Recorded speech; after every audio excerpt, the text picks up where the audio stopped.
In my humble opinion, a columnist, not a novelist or a poet, is America's greatest writer.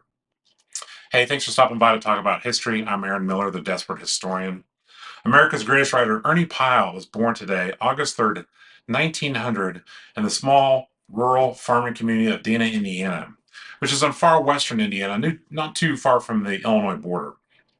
Of course, because I'm a Hoosier, I take great pride in Ernie Pyle. But Ernie Pyle didn't want to be a farmer. He didn't want to stay in Dana, Indiana. He wanted to travel the world and tell stories. So he attended the IU School of Journalism, which now bears his name, where he wrote for the Indiana Daily Student before dropping out. He took a job at a LaPorte newspaper, making a whopping $25 a week before writing for a Washington, D.C. newspaper. It's then he became a columnist, mainly talking about or writing about aviation and travel. And this is when aviation was a new thing, an exciting thing. It was the new technology. And this made him a nationally famous celebrity. At the outbreak of World War II, he went to London to cover the war from there as a war correspondent. This is before the United States was in the war, when England was being bombed on a regular routine basis by Nazi Germany. After the United States did join the war, he wanted to tell the story of the war from the front lines, from the perspective of the common man. He wasn't interested in telling the stories of politicians and generals and commanders and so forth, the elites. He wanted to tell the story of the average GI Joe, and that's what he did. His columns are sparse, spare, tender, humorous, gentle. I really encourage you to check them out. Um, Pyle advocated that the soldiers on the front line get fight pay, so Congress passed this as combat pay, which soldiers in combat zones still receive today.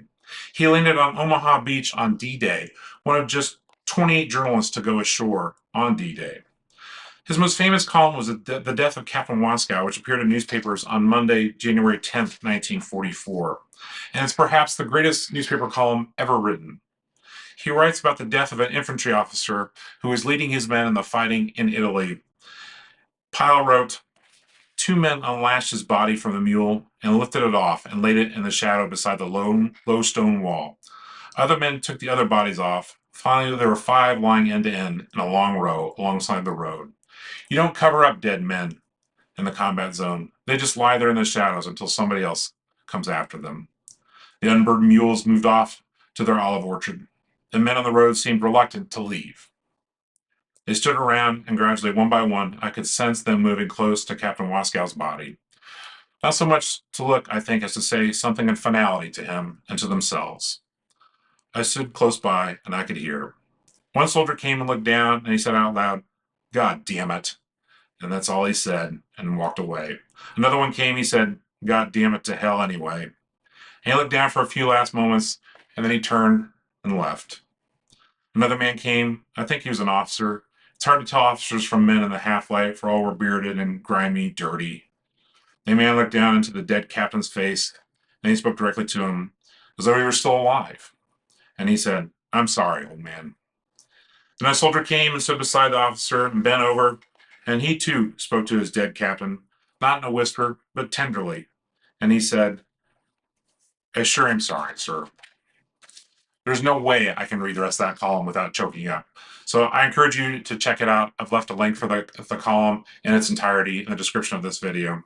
Pyle was very, very popular, and he won the Pulitzer Prize in 1944, read by everyone from Eisenhower to Eleanor Roosevelt to the common man on the street. Pyle clearly struggled with combat fatigue, what we call PTSD today, and he took time off to try to recover emotionally, but always returned to the men, always returned to the infantry soldiers on the front lines to tell their story.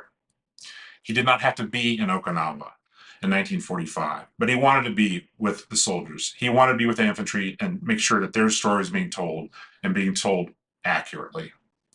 It was there that he was killed by Japanese machine gun fire on April 18th, 1945, close to the end of the war. There's a good movie about Ernie Pyle, The Story of G.I. Joe. In this biopic, Burgess Meredith stars as Ernie Pyle, and Robert Mitchum stars as a fictionalized version of Captain Waskow.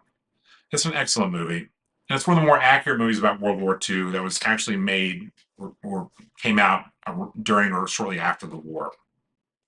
Mitchum earned his only Oscar nomination for his role in the story of G.I. Joe. There are many of Pyle's works that have been published. I encourage you to check one of them out from your local library. You can find them there. Collections such as Brave Men, Here's Your War, and a travelogue, Images of Brown County. There's also an excellent biography of Ernie Pyle written by Ray E. Boomhauer, A Soldier's Friend, The Life of Ernie Pyle. If you're ever in Albuquerque, New Mexico, his house there is now a branch library, and you can visit that. Or if you're ever in Western Indiana, you can see his boyhood home in Indiana, near Dana, Indiana.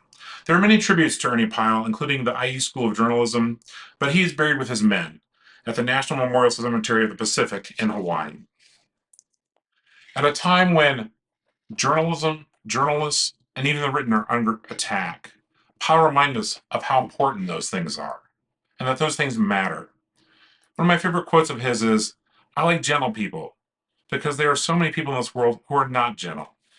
We need to celebrate gentle people today. Pyle reminds us of what our veterans and soldiers have done and continue to do for us. And they should not be mocked or ridiculed or marginalized, forgotten, or used as political fodder. Pyle also reminds us of America's greatness, that once common men and women from all across the United States gave up their civilian lives and went out and stood against fascism and saved the world.